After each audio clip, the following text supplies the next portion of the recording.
Fala, Insiders! Hoje é um dia mega especial. Eu tô aqui com a Beth.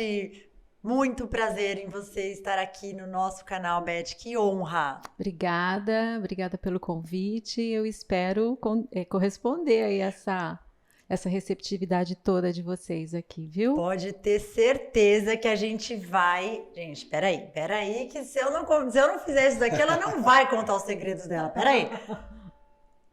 Desvendar a mente da Beth. Tem uma vibration aqui muito poderosa.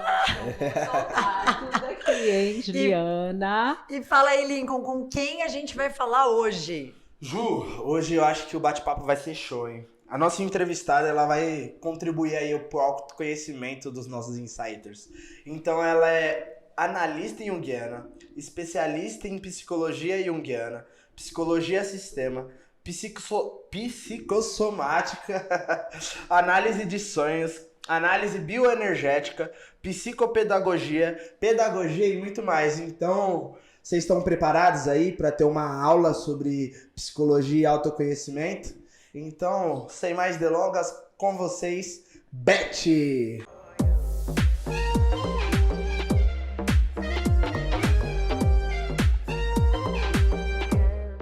Beth, eu quero saber, a Beth criança, a Beth pequenininha, quando você se olhou no espelho, você já imaginava tudo isso?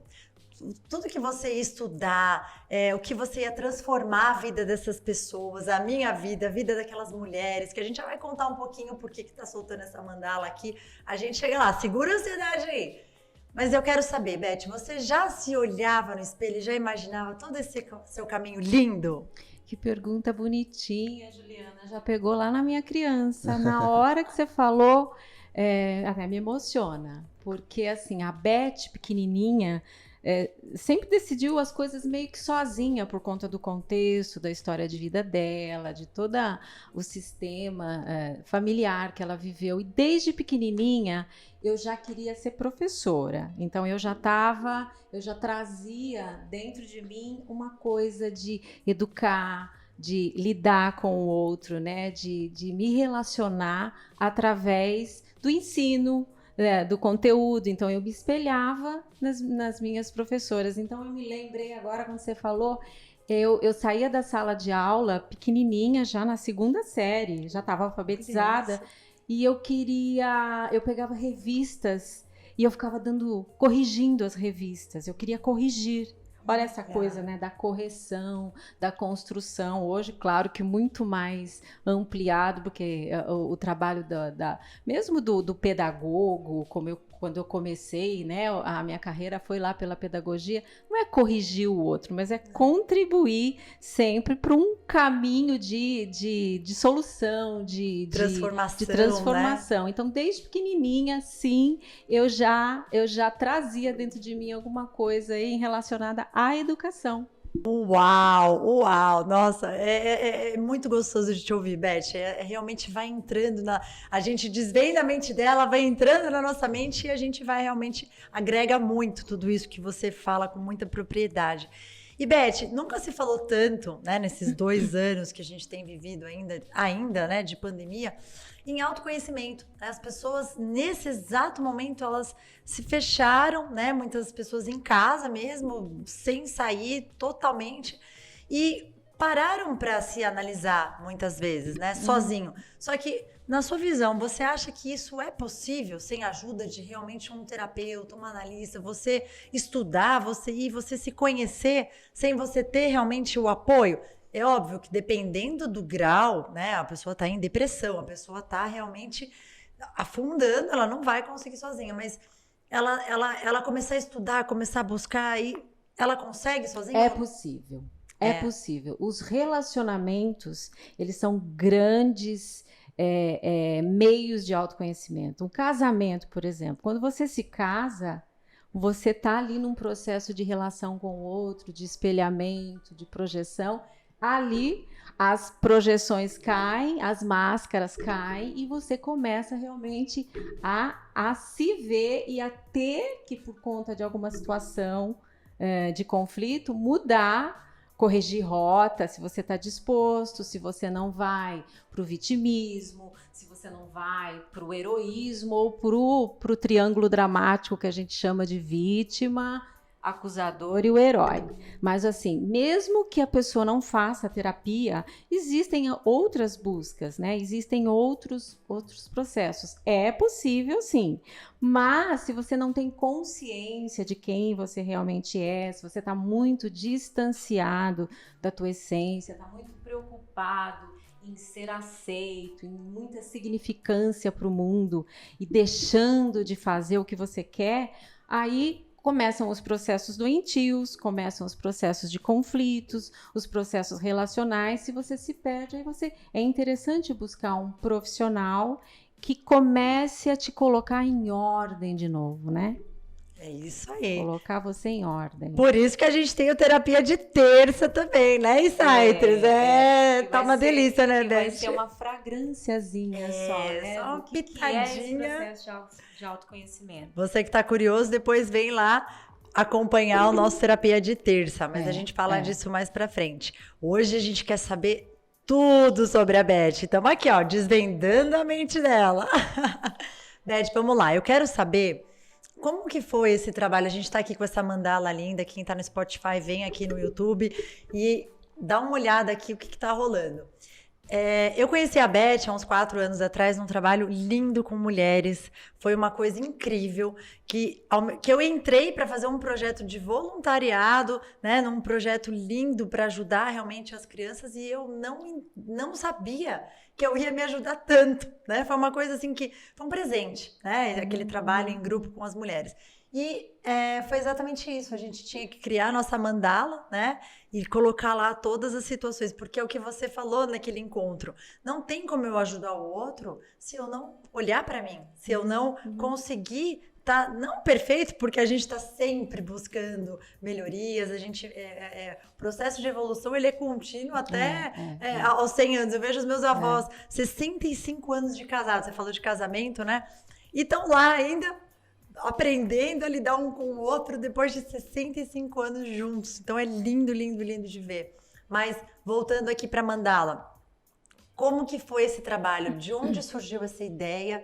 E como que você teve esse insight de fazer esse trabalho com mulheres, que foi uma coisa tão rica para a gente que vivenciou isso, né? Na verdade, esse trabalho com mandalas vem de um curso que eu fiz, né, na especialização em psicologia junguiana, dentro de tudo que o Jung estudou. Para ele, a mandala é o espelho do nosso mundo interno. Então, a produção artística, os recursos de criação da arte-terapia, para o Jung também é um meio de autoconhecimento, que você pode se direcionar e fazer correção de rotas por meio daquela técnica que coloca ali, o ego, né, no centro, da sua vida, porque o ego ele é o centro da consciência. Tá. Ele é o gerente da consciência daquilo, é lá, né? O ego tá no centro. Lembra que vocês colocam a foto de vocês lá no centro, né? Uhum. Então, o ego é a Juliana hoje. E em torno da mandala está a sombra, que é o inconsciente. Então, a sombra, ou seja, o inconsciente é o gerente do que tá lá no que a gente não enxerga, que é o inconsciente. E esses dois precisam estar em sintonia. Quando o ego começa a entrar em contato com essa sombra, com o que está no inconsciente, se for de maneira antecipada, porque às vezes revela um sintoma ali, uma possível doença, um possível conflito. E se o ego começa a estar atento e trazer para a consciência isso, ele evita determinadas coisas. O Jung tem uma frase, né? Tudo aquilo que eu não trouxer para a consciência vai se tornar destino. Então, eu posso sim interferir no meu destino a partir do momento que eu tomo consciência. Tudo isso é autoconhecimento.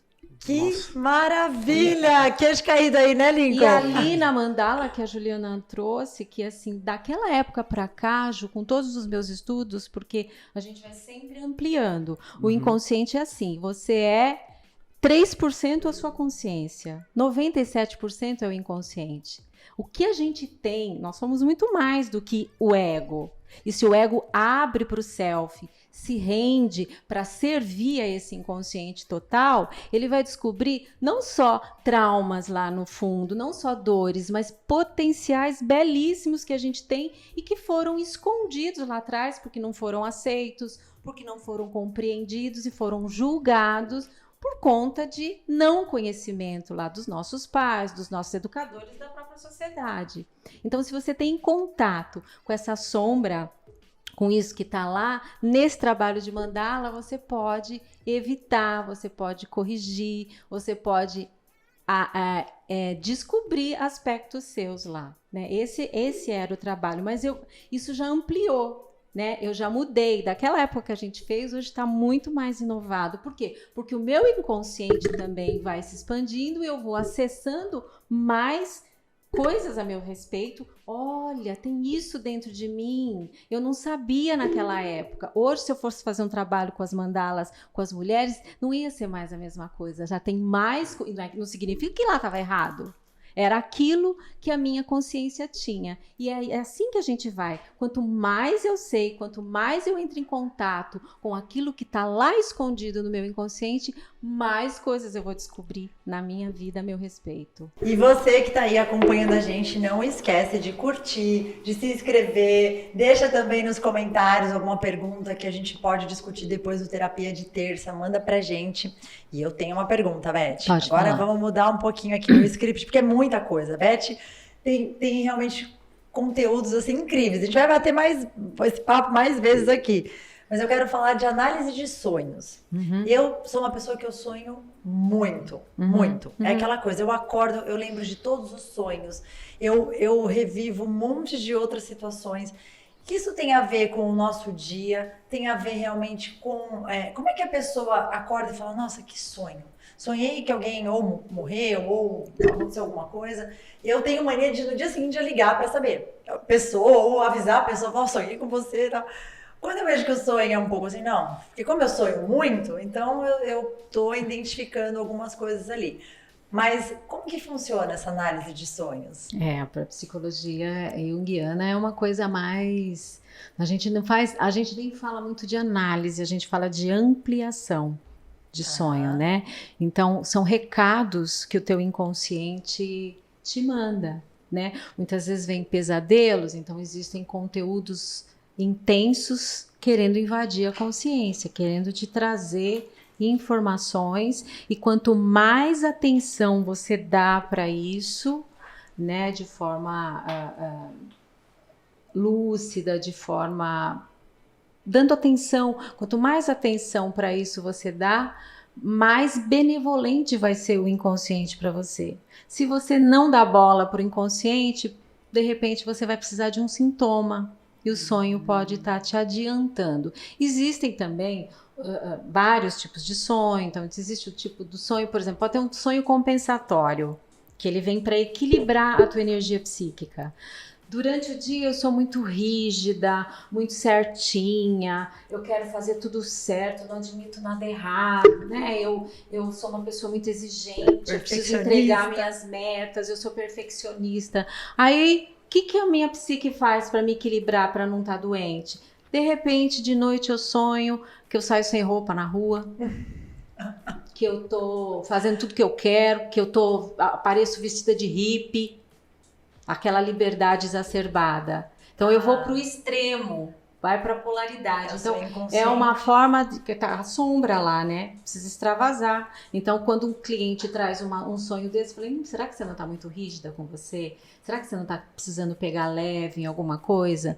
E claro que não é um sonho só, né? Sim. As pessoas trazem vários sonhos, a gente faz por série, inclusive, porque o inconsciente é como se fosse um palco passando uma série ali que tem vários capítulos. E se você anota esses sonhos, se você tem um caderno para isso, esse caderno começa a funcionar como um terapeuta seu mesmo. Ele vai fazendo essa interface, né, com o teu inconsciente. Então, os sonhos, é muita coisa para se falar, é bem interessante o trabalho com os sonhos, a gente não interpreta logo de cara. Tá. Existem sonhos que são absurdamente nítidos que você não tem nem que interpretar, né? Que tá ali claro pra gente. Agora, a maioria não. É um enigma que você só consegue, um bom analista só consegue se ele estudar muito também. Porque tem que conhecer, às vezes aparece uma imagem de uma coisa que ele nunca viu ali, nunca estudou,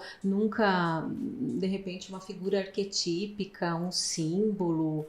E por isso que é o inconsciente coletivo, né? Ele capta isso de uma coisa maior que não é só da vida pessoal dele, ele pode estar captando do coletivo do local. Ou do universo. E quando você sentiu esse despertar, né, de estudar sobre isso, de se aprofundar, foi por alguma razão específica? Eu sempre sonhei muito, Tá. desde pequenininha também, né? Que tem uma tipologia psicológica, que depois eu fui estudar com Jung. Então eu tinha um tipo intuitivo e sensação, né, na minha análise de tipologia, mas desde pequena eu sonho muito, né, uma sensibilidade muito grande, e os meus sonhos, eu tenho sonhos de criança que eu só tô conseguindo interpretar agora, porque acontece muito isso, né, sonhos que você demora mais de 20 anos para interpretar e você já teve lá quando criança, porque o teu inconsciente é muito grande, já tá tudo lá, né? Exatamente. Né? Então, e depois aí com a psicologia junguiana, que o Jung chegava a anotar mais de 80 mil sonhos por ano. 80 mil sonhos por ano. Por ano. Ele anotava tudo. Então, ele foi um cara que ele mergulhou no processo de autoconhecimento dele como ninguém. Então, e assim, não dá para parar de estudar sonho, né? É muito profundo. Então, eu fui porque eu também tinha necessidade de olhar, e o sonho é um outro caminho de autoconhecimento, né? Exatamente. Então fica aí a dica, Insiders. Já faça, você que sonha muito, faça o seu caderninho de sonhos, né, Beth? O caderno de sonhos é muito, e corre pro caderno, porque ele é um bom terapeuta. Eu, quando eu era mais novo, quando eu era criança, eu sonhava muito que eu tava caindo do prédio. Eu não sei o que era, mas eu sonhava, quase toda semana, pelo menos, que eu tava caindo de cima do prédio, e aí eu acordava assustado. Eu falava, oxe, o que é isso? Aí eu via, tô deitado, ufa. Aí eu voltava a dormir. A gente não interpreta sonho assim, desse jeito, não na psicologia, né? Existem, assim, os pitacos aí na internet, dá um Google lá e vai. Sonhei com cobra, sonhei com não sei o quê, o que significa? A gente né? contextualiza, né, o sonho, dependendo, não sei o que estava acontecendo naquele momento, na tua vida, que idade você tinha, que idade que era? Eu acho que eu devia ter mais ou menos uns 6. Então, a 7. idade de 6 anos é a idade que você está no processo de descolamento maior da mãe, que você já está indo para o pai, então de repente essa caída pode estar relacionado com esse processo de corte, da simbiose, e há um medo, pode ser que seja. Não, pra mim fez muito sentido isso daí. Terapia ao vivo aqui, gente! Mas assim, gente, é muito mais. Então, se eu tô com o paciente ali, ou com... E isso pode se repetir em outras situações depois na vida com você. Não, isso até fez muito sentido pra mim, porque foi exatamente uma fase que tava acontecendo mais ou menos isso. Olha só, isso nem foi combinado, hein, gente? A gente nem conversou sobre isso. Olha, e eu tô me arriscando aqui, porque assim, mas isso é legal, né? Você ouvir e falar, que sonho. A criança, ai, que medo, que alívio, eu tô aqui. Que alívio, eu tô aqui na cama, né? A cama, na mamãe. A cama, ela representa, né? O materno. Não, e então, isso... Eu tô aqui, eu não tô caindo, né? Então, assim, e tem outros significados também.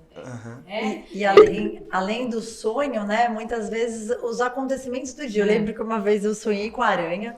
Aí apareceu uma aranha na minha perna, uma aranha gigante. Eu tava no carro com a perna cruzada, a aranha, que eu tinha sonhado com a aranha. Nossa. Meu filho tinha pedido para fazer o aniversário do Homem-Aranha, tudo no mesmo dia. E chegou no final do dia, quem que eu vejo no Instagram falando de aranha? Era um vídeo falando de aranha, que a aranha era criativa. Eu acho que foi você, inclusive. Foi, você estava falando de sonho no Instagram da Beth, inclusive. Depois a gente vai deixar aqui para vocês acompanharem. É um aspecto da mãe, a aranha. A teia, né? Tem um lado bem interessante com relação ao complexo materno. Agora, será que a minha mãe ou eu como mãe, né? Preciso ir para terapia. Aí na análise a gente, né? Depende, às vezes aparece aranha, depende, tá? Tá. Por conta da minha experiência, aranha, às vezes a mãe tá muito ausente em mim. A mãe não tá ali. E a aranha aparece para eu tecer de novo essa função materna. Ou ela tá exacerbada, tá muito mãezona, né? É um processo bem... Vai de cada um. Você tem que vir, receber, olhar a sempre informação e analisar, né? Como é que você tá. Às vezes a minha função, né? materna não tá legal ali. Às vezes eu tô muito na profissional, ou muito em outro aspecto. E vem... o inconsciente, né, e traz essa... Agora, o que significa aranha para você, né? Que a gente vai partir disso também. O que significa para você aranha? Eu tenho medo de aranha? Eu morro de medo de aranha, desde pequenininha. Morro de medo. De repente eu tenho medo da minha função materna. Quando eu vi aquela aranha daquele tamanho no meu joelho, era muito grande, Beth. E assim, a coragem que eu tive de fazer isso aqui, ó. Dei um peteleco no meu joelho, a aranha voou para fora da janela. De repente, será que eu tenho medo de ser mãe? Será que eu tenho medo da minha maternidade, de exercer? Isso tudo tá lá, muito lá atrás. E aí, quando o paciente traz, a gente vai fazendo as associações livres dele, a gente chama de associações livres, com o contexto das queixas que ele traz. Então é muito fácil, é como se o inconsciente trouxesse o sonho para confirmar. Se o analista está antenado, ele tem conhecimento de simbologia, de mitologia e outras coisas mais, ele vai decifrar esse enigma que é o nosso sonho. Os sonhos são considerados mandalas internas também. Olha só, não sabia disso. É a nossa totalidade, né? Que delícia. Eu já tô com vontade de fazer minha mandala de novo. Tô aqui, ó, já empolgada pra gente fazer um projeto aí com as mulheres. Digo com as mulheres porque assim, a mulher ela gosta mais, né, dessa coisa de se aprofundar, de fazer os encontros, né? Acho que o homem é aquela coisa, né, mais... Não, até tenho, acredito que você tenha muitos pacientes também, homens, né? Mas é um sentimento meu ou isso realmente confirma? Que a mulher ela tem essa busca maior, né, em se autoconhecer, em buscar essas melhorias, até para a família, no casamento, e o homem é aquela coisa, mas assim, não, eu sou, né, trabalho, trago, eu sou autossuficiente, aquela, não sei, é um sentimento que eu tenho. Tem mudado, assim. É mais comum, sim, mas o meu consultório tem bastante, principalmente os jovens. Eles vêm, os jovens, os adolescentes. Homens com uma ânima, uma porção feminina muito aberta para isso, né? Que legal. Vem por sintoma. Vem aí não é tão legal. Por conta de situações de dependência lá atrás, às vezes por droga, por vícios, mas assim, os homens estão buscando, sim. Existe uma resistência um pouco maior que as mulheres.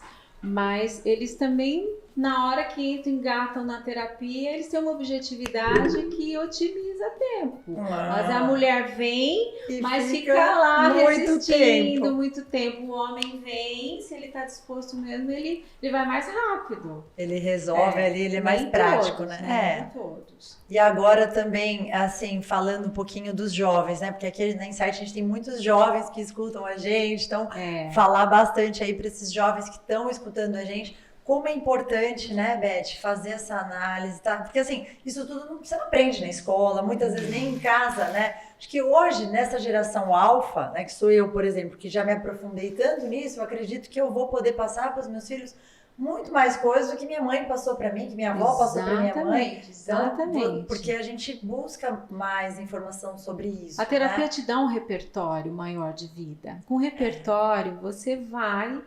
consequentemente, viver a vida não vivida dos seus pais, né? A vida melhor vivida. Você vai escolher fazer algo grande, até com um trauma, com uma situação negativa que você teve lá atrás, você sai de uma postura de vítima e você vai fazer algo grande até com uma dor. Olha, as crenças limitantes, Sim, né? sim. A gente fala muito, tanto de memória RAM, né? A memória que você vai guardando, falam que até os 7 anos também é muito importante, né? Você preservar isso nos seus filhos, né? Uhum. Eu sempre busquei isso. Eu sabia que até os 7 anos tinha muita coisa, no caso da Júlia, que eu tinha que realmente cuidar. E olha que incrível, antes de completar os 7 anos, ela teve uma crise de pânico e eu parei para olhar mais a fundo ainda isso nela, e ainda o Alan, eu tenho mais um aninho ainda para correr e para ajudar ele a criar essas memórias, né, as crenças, que isso vai levar para a vida, né? Dinâmicas doentias e sintomas em criança, você vai ter que olhar para o sistema. A criança, ela está totalmente mergulhada no inconsciente familiar e ela vem com sintoma para mostrar aí. Então, assim, a síndrome do pânico tem a ver com segurança, com insegurança. Às vezes, na gestação aconteceu alguma coisa, depois que saiu da barriga, às vezes o movimento, e não é porque a mãe errou porque quis.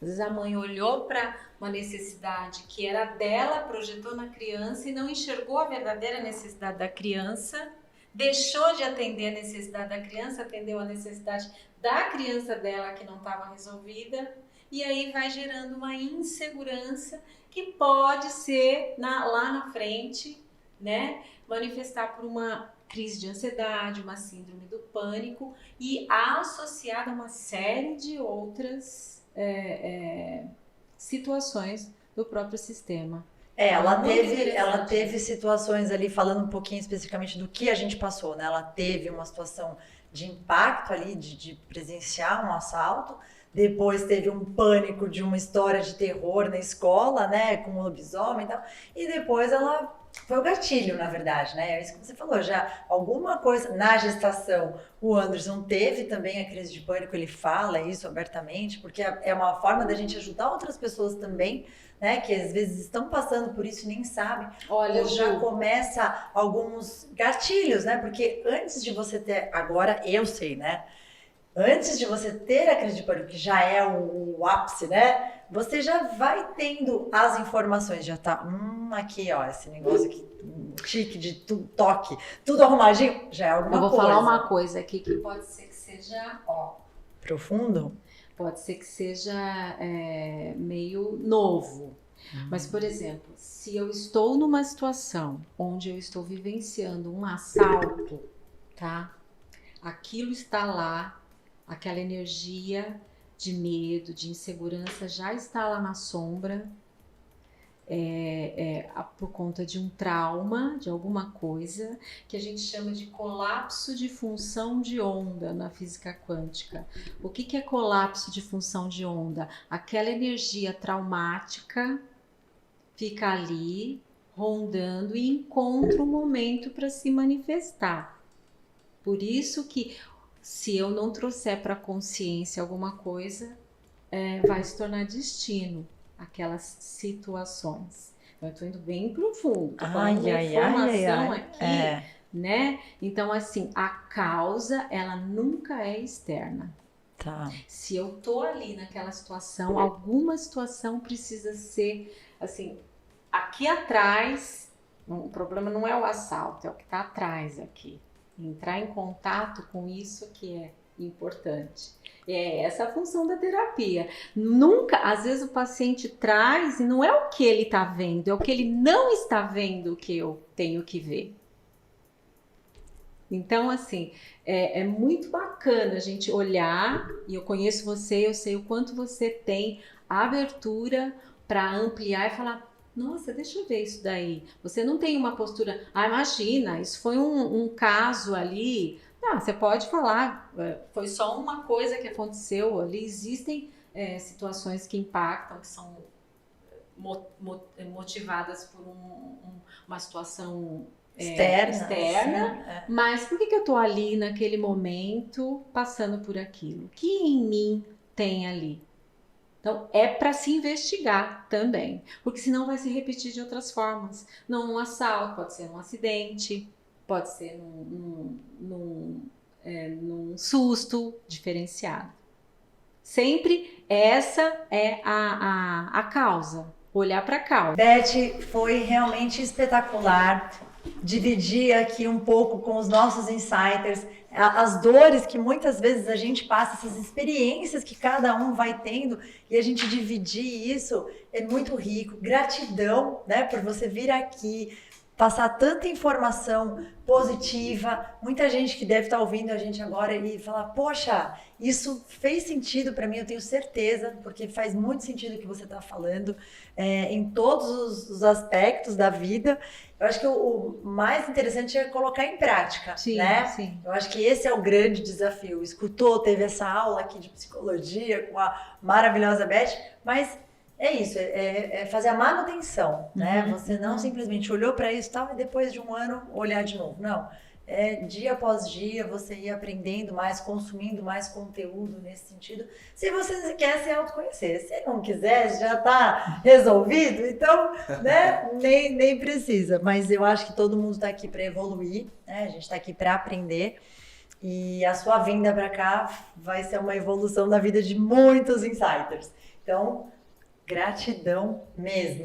Juliana, muito obrigada. Parabéns por essa iniciativa sua de fazer um trabalho como esse, porque não é um trabalho assim muito fácil, né? Você sabe que a gente abordar processos nossos que não são soluções imediatas num mundo onde o imediatismo está imperando, né? Você dá um Google e a resposta está lá. Por isso que as pessoas estão tão ansiosas, né? Porque elas não conseguem ficar no aqui, no agora, No presente. encarar, ficar presente. Então, tá tendo muito estímulo para que a gente se afaste cada vez mais da nossa essência, né? Então, eu acho assim, nossa, eu me admiro você ter essa iniciativa. Você poderia ter escolhido outra coisa, né? Mais superficial, não que as outras coisas não sejam necessárias, mas eu acho que é uma coragem. Então, o teu lado psicológico, a sua porção terapeuta, ela tá atuando, só que em outro contexto, né? Como você falou que tinha vontade de fazer psicologia,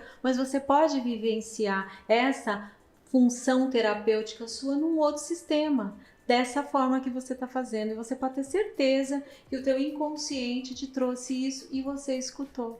E você deu abertura para essa porção sua. Beth. Parabéns. Ai, que incrível. Tá? Me fez chorar. E assim, e vai fundo, porque os opostos vão atuar. Quando a gente quer fazer um trabalho diferente, imediatamente as oposições internas nossas, eu tô toda arrepiada, e as externas também vêm. É natural, eu quero fazer um trabalho bom, um trabalho novo, automaticamente a polaridade, o oposto vai se levantar. Primeiro em nós, mas se eu tenho autoconhecimento, eu já vou saber a resistência, é sombra, eu vou lá perguntar, vou lá estudar. E o oposto lá fora também, né? Se eu estiver projetando, eu vou entrar naquela projeção e não vou saber lidar com essa oposição, porque as pessoas, elas criticam porque elas também não conhecem, né? A falta de conhecimento faz isso. Então, parabéns, eu torço muito para esse canal realmente fazer a diferença na vida das pessoas, que elas tenham coragem de entrar em contato com a dor, porque isso requer coragem, e se libertar da necessidade de sofrimento. Sofrimento é opcional, a dor é inevitável, mas o sofrimento não. E você vai contribuir para isso quando você traz conhecimento para as pessoas. Muito obrigada por você estar me deixando participar um pouquinho disso. Ai, sensacional! Uma honra. Daqui. Uma honra. Ai, muito Parabéns. Obrigada. E vocês, insiders, gratidão por ter ficado até agora. Não esqueça de seguir. Como é que as pessoas te acham? Para tudo! @Elizabeth_Gonzalez no meu Instagram. Lá vocês vão ver um pouquinho de tudo. Conteúdos incríveis e no nosso Terapia de Terça. Agora é aqui também no Insight. Na Juliana Sturari e Elizabeth Gonçalves. Vamos É lá, isso aí. esse projeto novo aí. Maravilha. Um beijo. Valeu, Insiders. Valeu, Insiders. Não esquece de seguir a gente no Spotify, YouTube, no Instagram, @canal Insight Podcast, @Juliana Sturari. E segue lá que vai ter muitas dicas. Ative o sininho para não perder nada. E vem com a gente desvendar a mente aqui das pessoas mais incríveis. Uhul!